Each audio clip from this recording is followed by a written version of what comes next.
Welcome to Wormhole Pinball Presents and part four of our podcast series we call Arcades Across America. I'm your host, Jamie Burchell of the Wormhole. Let's start off by welcoming back to the podcast my co-host, all the way from Cottage Grove, Oregon, Coe Pleasure, from as Quarter Drop always. Arcade. Hi, Coe. Thank you, Jamie. Always look forward to arcades across America. It's one of my favorite things every month, isn't it? It's turning into Absolutely. something really great, and I'm real excited about it. So let's say hello to Mike Moretti from the Flipper Room, a pinball arcade and art gallery located in Concord, California. Welcome to the podcast, Mike. Hello, guys. Thanks for having me. Awesome. And about an hour away from you, the from the Flipper Room is Evan Phillippe. Am I said that? I screwed it up, didn't I? Okay, it worked. Philippi. Phillippe from Pacific Pinball Museum in Alameda, California. Welcome to the podcast, gentlemen. Great to see you again. I know I met Mike at Expo, but I don't know if I met you, Evan. I don't know. No, we did a lot of stuff at Expo, and met a lot of great people. We might have slipped through the cracks, but that's okay. Yeah, We're here now. we're here now, and we've got it going on. So, the minute I met Mike and his wife, Co, I said I went into podcast producer mode, Okay, like good. instantaneous. I'm talking to Mike for what, 2 minutes, and I'm like, "You need to be on the podcast." And he goes, "All right, can Pacific Pinball do it with me?" I'm like, "Well, that's just episode four booked." That's great. I'm glad that you're like good at that because you're always like, okay, I booked so and so. I'm like, oh wow, perfect. I love There it. you go.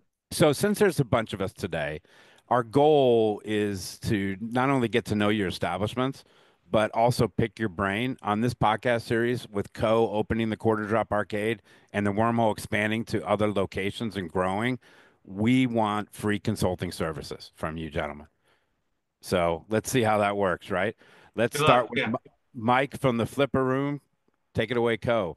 Art gallery and pinball. How does those two things combine together? What is the origin story of having framing and pinball together?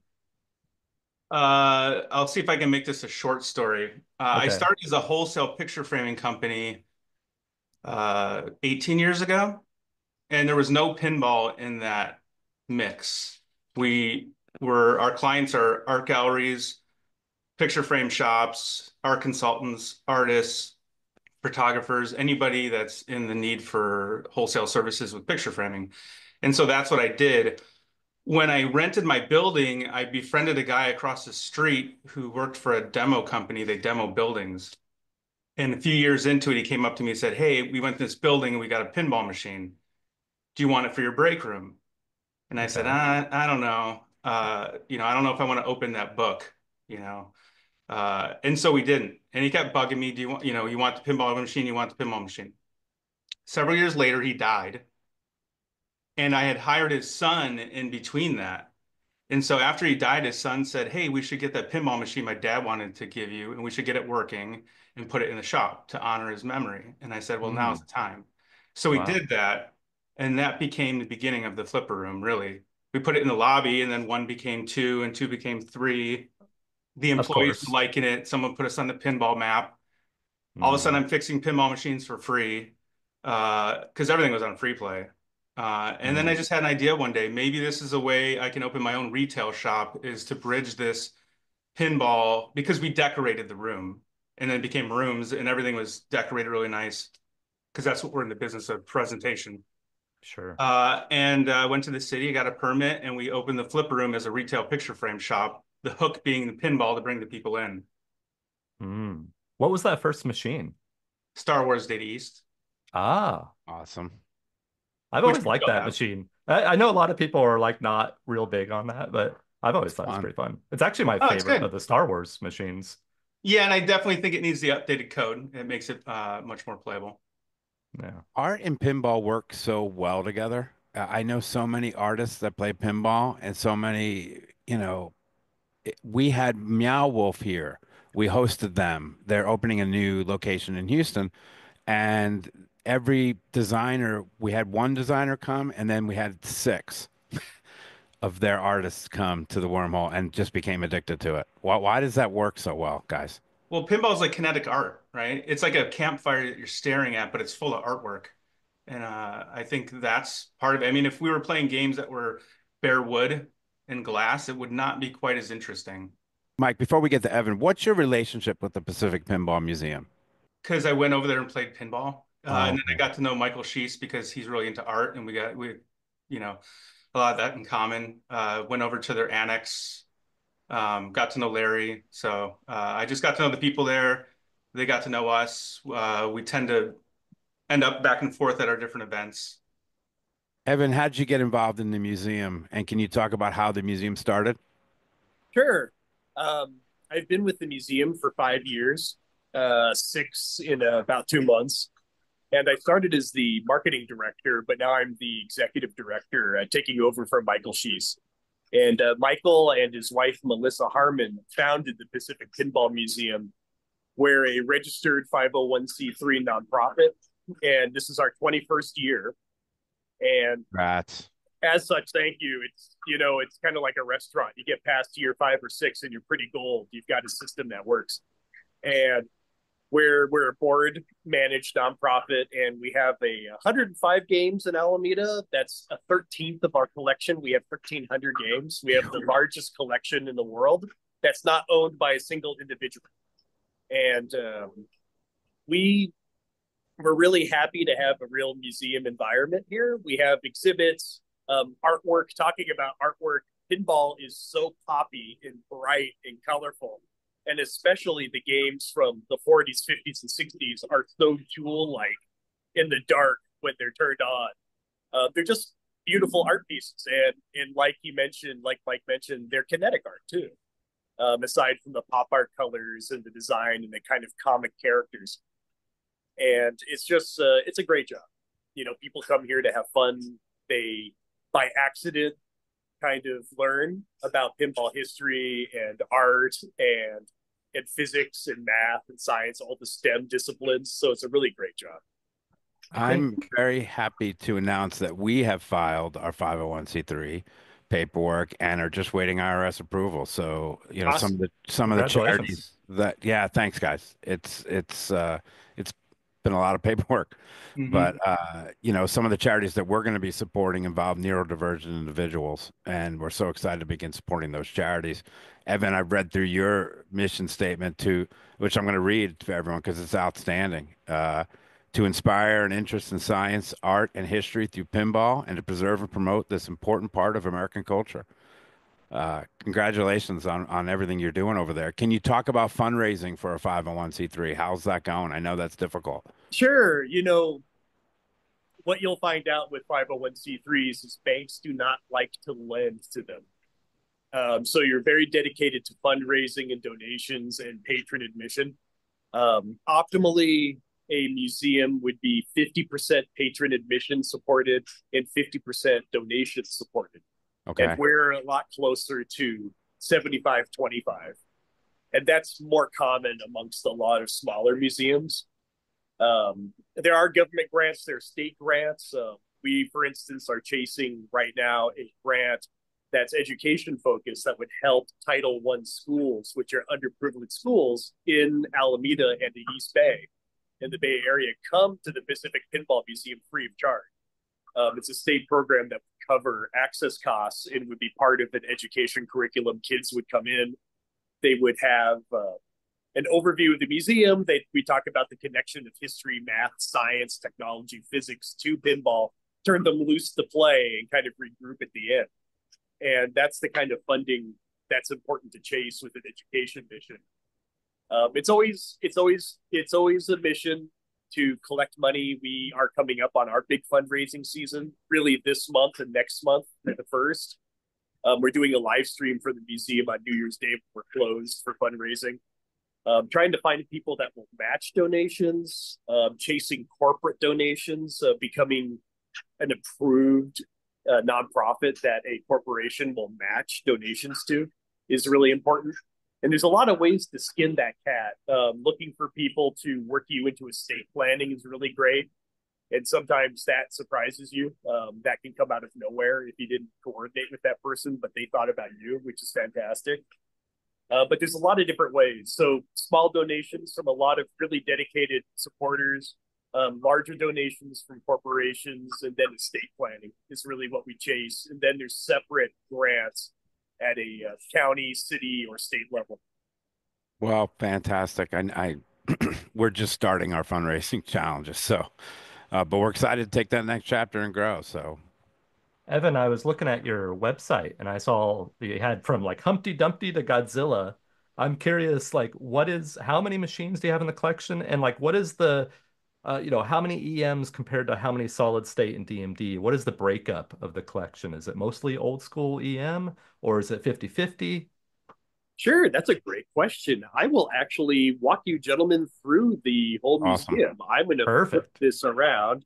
So we are the Pacific Pinball Museum. We've got this tiny little storefront, and then we go all the way back. In the very front, we just have 4 games that are on walk-up play. They're $1 each. So these are all new games, but it's actually an exhibit in its own. We have a stern, spooky Jersey Jack, and we're actually going to add a Dutch Pinball Big Lebowski at some point in the near future. Nice. And this is a mini exhibit in itself, talking about the current larger manufacturers of pinball that exist. Is that what the plaques above the machines is talking about? It is. Like, Actually, the plaques above the machines are information cards that we have brilliant. for each machine. So we talk about what model the machine is, what year, who donated it to the museum, what collection it came from, other important information that's applicable to the machine. And as we come in, the first room that we enter is the history room.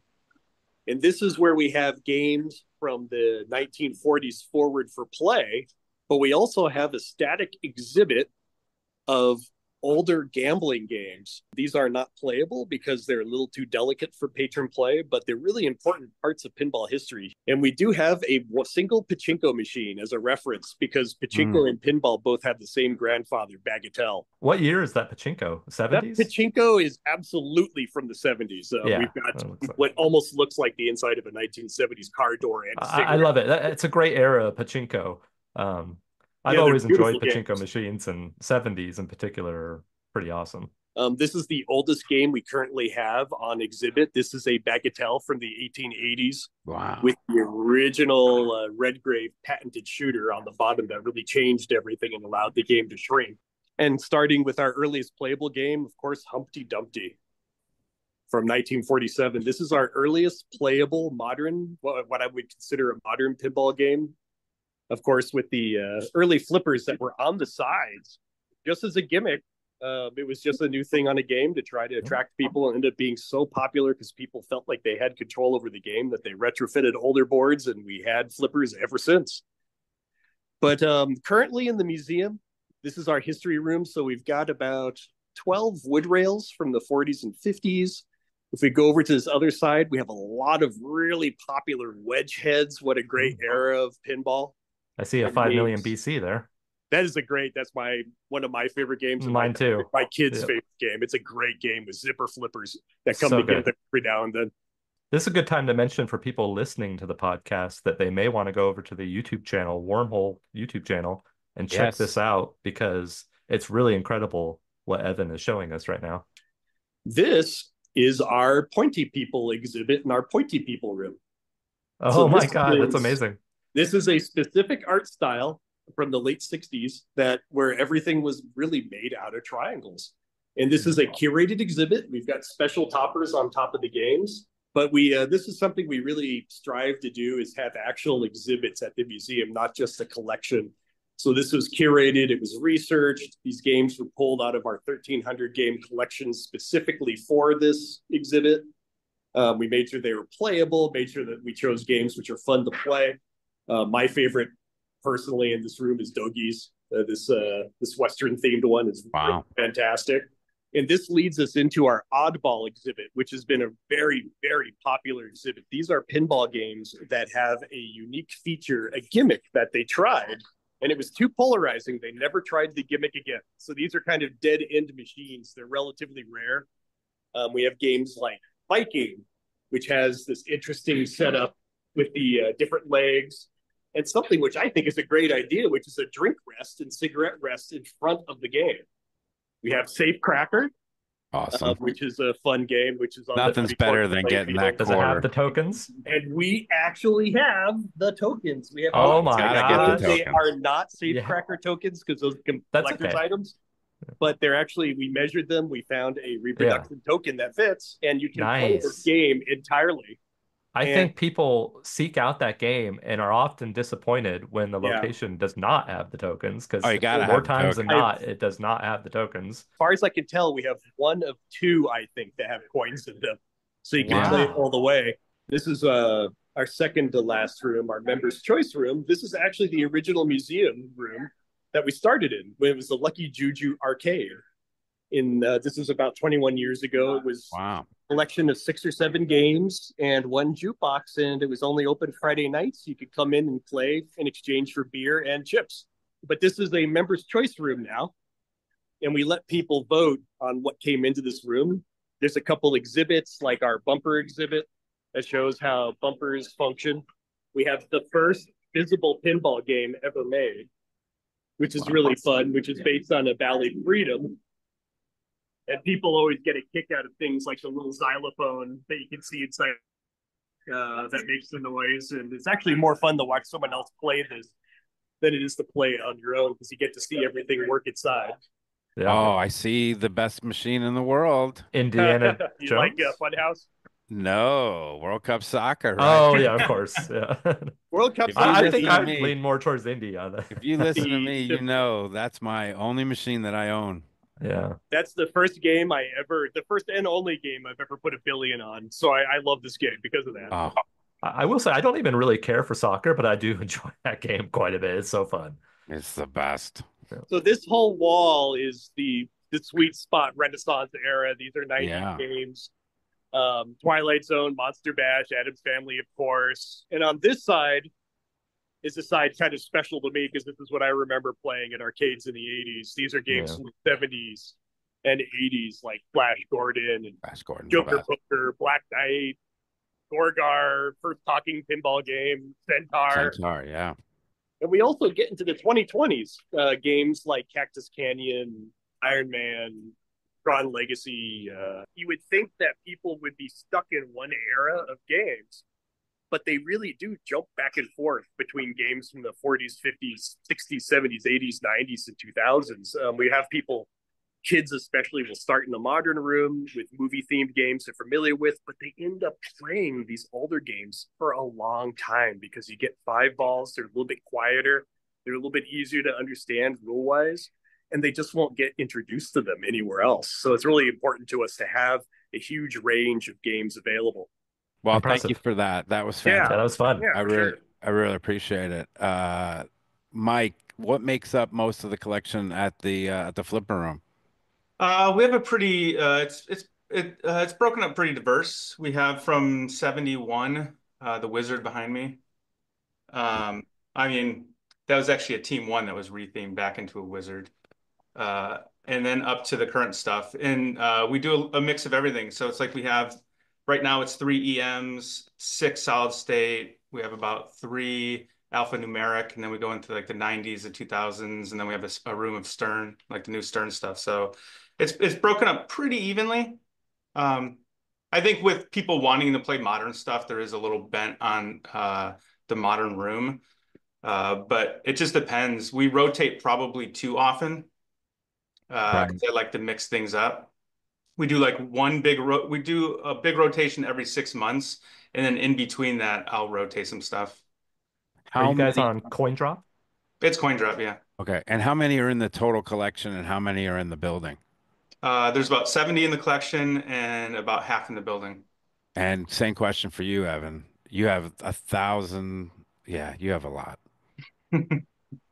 So we have 105 games here, and then we have 1,200 more in Okay. the warehouse. It's Wow. actually an old aircraft maintenance hangar that's about 2 miles from us on the old Alameda Naval Air Station air base, naval base, which closed about 27 years ago. It's Wow. an amazing experience to go into the museum annex and just witness the amount of pinball machines visible at one time. Like you can get into a vantage point where you can see like all of the pinball machines, and it's wild. There's pictures online. It's fascinating.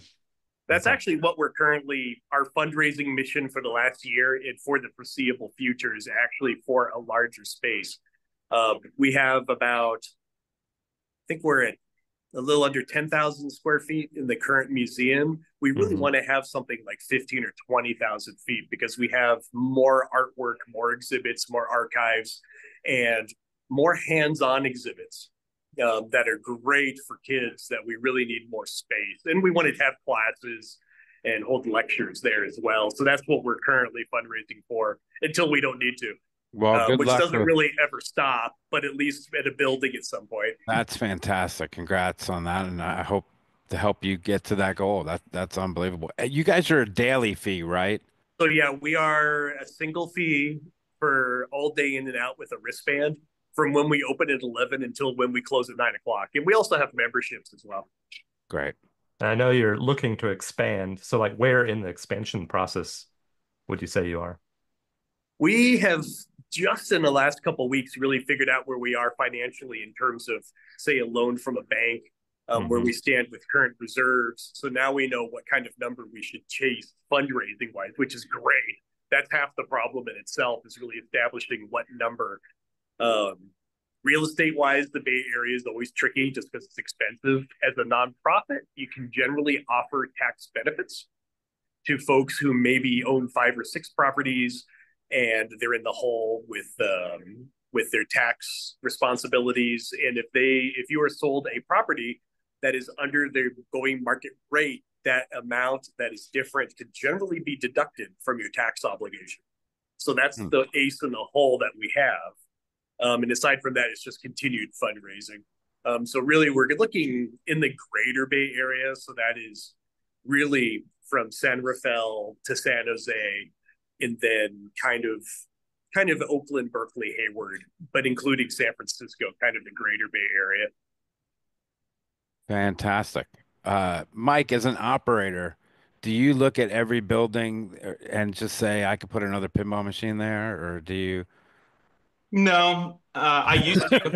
I did in the beginning, and then I Yeah. started doing that, and I was pulling my hair out, driving around, fixing pinball machines, and I just one day said enough and stopped doing that. I have a couple at a brewery on the other side of Concord, and a business called me yesterday and asked if I would put one there, but they're down the street, so I can Okay. handle it. I'm okay with that. But no, I don't want to expand to a bunch of bars and have pinball machines around the Bay Area. Does Concord have a real strong pinball community? Like, what's the tournament scene like in The your whole area? Bay Area does. The Bay Area in general has a huge scene. There's leagues. There's a lot of leagues. We have ours. There's one in Oakland. There's one in San Francisco. There's quite a few, and there's players that play in multiple leagues. We get between 30 to 40 every Tuesday night, Great. Nice. tonight in a few hours. Yeah, And then those same people will play in another league on another night during the week. How's the that's great. scene in Alameda? It's very much the same. We have a lot of microbreweries that are out on the old Naval Air Station. So a lot of them have pinball games, and we've actually loaned some of our pinball games to them before. Um, the Bay Area as a whole, like Mike said, and San Francisco is a great pinball scene. Leagues everywhere. We have a league at the museum, which is we feel like it's a very philosophical league, and that's really about having fun and social kind of interaction. It's run by a great gentleman, big into pinball scene in the Bay Area named Johnny O, who has a really great approach. We've heard from people that play in our league, it's less cutthroat, competitive wise, to say leagues in San Francisco, and that's something we appreciate. We want to have fun, we want to compete, people want to win, but really for us, it's about the environment and the social acceptance and the social fun. So we have what we think is a really great league here. Awesome. On the when before we started recording they were talking about little flippers, and I think that'd be a good topic right now to shift to Mike. How did you start little flippers? And Evan, let's talk about how you got a franchise of little flippers going down the road? The little flippers started at the flipper room when my kids were starting to get old enough to come in and play, and they would ha want to have their friends over uh, to play as well. We were also, my wife and I were fostering at that time for the Foster Family Network here in the Bay Area. And we started opening up the flipper room to the families so that they could have some fun. And it was a great environment for parents getting to know the kids, getting to know the parents, and just the community in general. And through that, we just saw how wonderful it was both for the kids and the parents. And we thought, maybe we can make this a thing that we do each month. And so we started doing that. Then I received a message one day from somebody in Florida saying they heard what we do and they thought it'd be really interesting if they could do something similar. Had I ever thought about opening up chapters? And so I let that stew a bit, and we eventually started doing that because more and more people were getting interested in it. And and Evan, when did you guys get interested in that in the museum? That started, this is about 2 years ago now. We're lucky we have in Alameda, and I think the same gentleman helps the flipper room out. We actually have a registered teacher who teaches grade school who comes in to do it and volunteers on his own time. It's just a fantastic program. It aligned completely with what we're trying to do as a museum. Kind of, and as a mission as a whole, aside from the mission of education, it's definitely a subject where pinball has ups and downs, and we really believe it's important to make it uh, a multi-generational attraction because Mhm. as people age out, less people will know, say, wood rail games and wedge head games and not be familiar with them, not have access to them. And we really think it's just important to introduce kids to pinball, help them learn how to be a better player if they've never played before.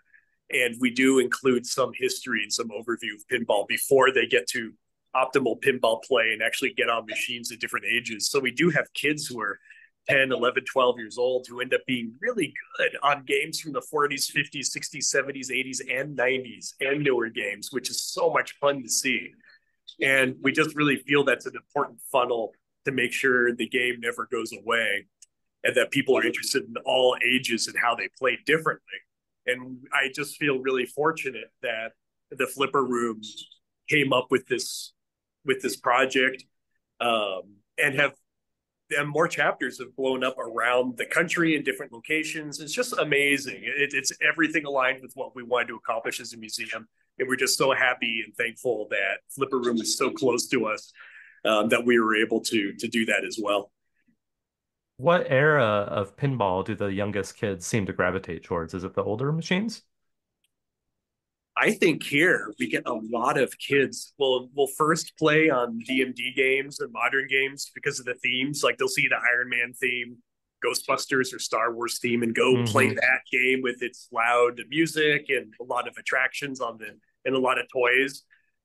They play longer, a lot longer on the wedge heads and wood rail games from the 50s and Yeah. 60s because you get 5 balls instead of three, a slower gameplay, less distraction on the play field, easier rule sets, unless you're talking about a really complicated Gottlieb from the 50s or 60s, which we also have. Sure. Um, and it's always a concern. People always ask. And they, a lot of times, they'll start with those modern games, but they will spend longer playing the older games. We And have I a think it's just, similar we have a similar response actually. I think Yeah. part of it's the Yeah. bells and the chimes too.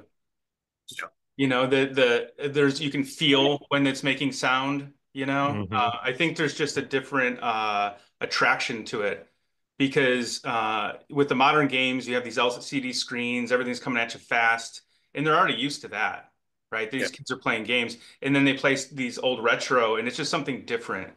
So it is pretty It's a wild. novelty. Yeah, it is pretty wild to see how uh, and it's not every kid, right? You right. have some kids, it's like they're only going to play this machine. But I would say, as a whole, I'm quite surprised how often the kids gravitate to the older machines. That's great. I love it. How can people get in touch with you, Mike, if they have a interest in starting Little Flipper? How can they get in touch with you? Littleflippers.org, either thelittleflippers.org or just littleflippers.org. Mike at thelittleflippers.org is my email. You can first check out the website, see what it's all about, see what other chapters. We've got about a dozen chapters listed on the website with at least 2 or 3 that I'm working on signing up right now. So it's growing pretty fast. We just became a 501c3 about a week before I came out to the Pinball Expo. Congrats. And so we're just now finishing up some meetings to, see where that takes us and what we have in store, uh, you know, moving forward. Well, congratulations on that. I know that's a difficult process, as we just went through it as well, and it's Hmm. fantastic. And what you've done to give back to the community there is outstanding. What a great, I'm so excited to learn more about Little Flippers and maybe implement that here at the Wormhole. That'd be amazing. Oh yeah, for sure. I mean, it's amazing to see some of the kids that come out of these programs are good and they play in the San Francisco scene, at like 10, 11, 12.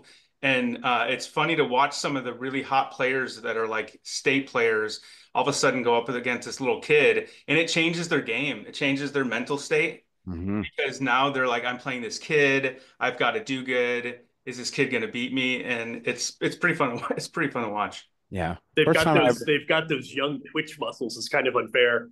Yeah. They do. First time I ever played in a tournament, Wesley Johnson's daughter had a stool, and she sat up on the stool and whipped me on Attack from Mars. Just destroyed me, and I was like, "Do I really want to come into this hobby?" But you gotta encourage those little kiddos, and it's so great. All right, last question I want to get to before we get to the hurry up because we have some time constraints, gentlemen. Have you, Matt, had any issues hiring staff, especially technicians? Same question for you, Evan, as well, because volunteers and technicians are vitally important for both of our operations. Well, I am the technician here. Okay, I got into this as I told you, I opened a frame shop, not a pinball arcade. And now that I have a pinball arcade, it turns out there's a gentleman down the street from me, 3 buildings, that has been working on pinball machines since 1968. He worked for Bally, he worked for Atari. He's been around a long time, and he immediately came into my shop and said, "You're going to need to know how to work on these." He gave me a bay in his shop that I could work in at any time I want, a key to the place, and he's been showing me how to do this. And fortunately, well, I'm a tinkerer, so I've latched on really quickly. And I just because I'm here every day, if I hear a pinball machine have a problem or somebody says something, I just go deal with it right away. I have that luxury because I'm here. If I don't have the time, I put a note on it and I'll get to it after work. what about you, Evan? How do you maintain these 130 plus machines on your site? So the games we have in the museum, the one day a week we're closed is Monday. We call that our fix it day. And between Great. about 5 and 10 in the evening, we have a kind of a range of 7 to 12 volunteers, and it takes us about that 5 hours to repair everything we've listed throughout the week. We keep a running list. We have a shared Excel sheet that people can see from remote, and they can see kind of what's happening. If people have favorite games they're really familiar with, they can take a look and say, okay, I need to fix the magic chest on Theater of Magic when I come in, it's not spinning, so they know what they're walking into when they come in Monday night. But it's just really imperative. If you're running a nonprofit right, you're flipping something like 90% of the money right back into the mission. So Right. there's not a lot of leeway to hire specific technicians to come in. And sometimes it comes to that if you have a very specific problem. But we so far are very, very lucky to have just a ton of mostly retired people that are super invested in the museum, have been associated with us for a really long time, are familiar with what we do, and just volunteer their time. And that's really the only way we can function. And when we think about scaling that to, say, a 3, 4, 5, 600 game location with exhibits Ugh. someday, we think about how, yes, we were very picky about the volunteer crew we had for this 105 game setup we have right now. we're going to have to be very, very careful about training and bringing people aboard and what they're allowed to work on for the next leap.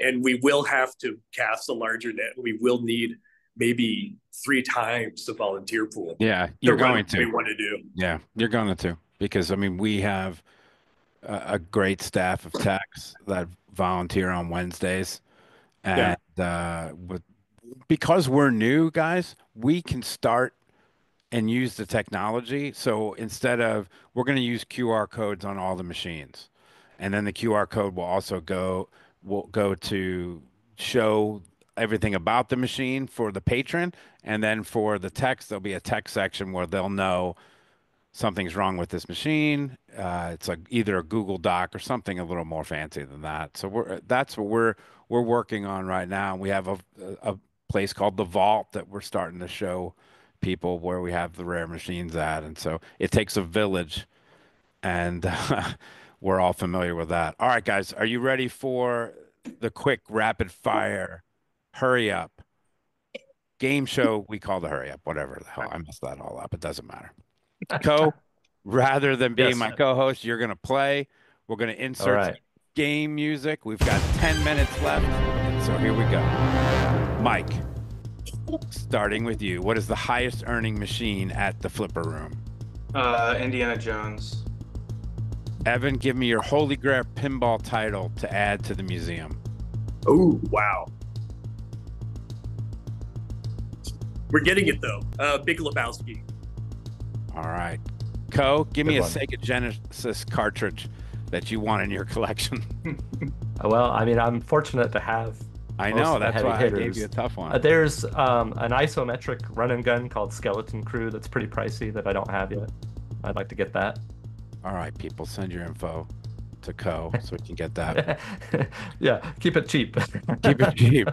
All right, starting with Mike. OG Metallica or Metallica Remastered? Pick one. OG all day. We repped on his work, so it's a no-brainer. Evan? OG. I grew up in Co? the Bay Area. Wow. Listened I to I Black Lightning. expected a different answer on that one. I was gonna say Yeah. remastered. You're saying I'm remastered? all about it, yeah. Yeah. I can't break the tie, so sorry. Which of Why these not? rumored pins? I would go Oh yeah, remastered because I got to okay. play it and it's pretty BA. Gotcha. It's pretty Yeah. BA. But I like new shit. I like shiny stuff. Uh, out of these rumored pins, Mike, which one would you be most excited about? Harry Potter, Goonies, or Sonic the Hedgehog? Goonies. Co, Sonic the Hedgehog. Evan? Easy Goonies. Yeah, I think so too. Evan, what's the best pinball mech of all time? I like the idol in the 90s Indiana Jones, the spinning idol that holds the ball. Co, same question. I just did a video about it, so I'm gonna say Medieval Madness's Castle. All right, Mike, end it with you. Best mech pinball machine. But since he just said the Medieval Madness, which I think is the best mech, let's go with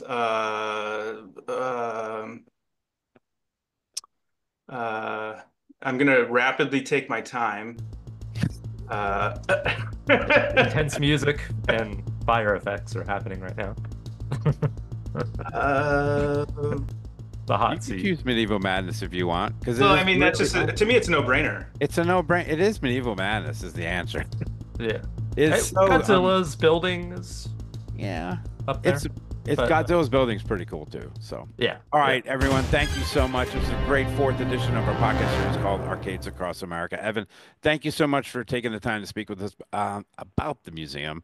Please visit pacificpinball.org for more information on hours of operation. Anything else you want to plug, sir? You know, we're coming into our fundraising season, so if people have corporations, jobs, estate planning, if anyone knows someone who will match when we do our special New Year's Day fundraiser, please reach out to us. We would love to partner with you. Awesome. Please do that, Thank people. Mike, thank you as well. I had a great time chatting with you and your wife at Expo. Thank you. Please visit theflipperroom.com for more info. Anything you want to plug, sir? Just come say hi if you're in the town for some business, and check out our new shirts. They're always fun, and they Yeah, keep your shirts were awesome. I saw those. They're really They cool. were Yeah. just fantastic. Co, where can people follow your progress on the quarter drop? Quarter Drop Arcade on Instagram, TikTok, YouTube, quarterdroparcade.com. Of course, all information on the wormhole is on wormholepinball.com or wormhole pinball on all the socials. Next week's Thanksgiving, gents. So here in the States, I'm going to release a little mini podcast with Aaron Winnick. Then a super podcast announcement on December 6th. A super podcast announcement, Co. Ooh, It's awesome. okay. And This is before I news to sign out, me. I want to ask the audience and maybe these three gentlemen if anyone has seen for sale or is interested in selling any machines by a Brazilian company called Taito. Okay. We are looking for pinball machines from a company called Taito to add to our collection. We are also looking for pinball machines made by a French company called Rally Play Company. They made games from 61 to 69, and we'd really like to add that to our collection. So hit us up on wormholepinball@gmail.com for more information on those machines. All Rob right. Burke, do you hear? I don't know if Rob has these, to be honest with you. So, all right, everyone, thank you so much for this evening. This was the blast for Wormhole Pinball and Arcades across America. I'm Jamie Burchell. Please visit your local arcades. They're owned and operated by really great people, just like Evan and Mike and Co. All right, remember, have fun. Thanks. See you guys. Thanks, everybody.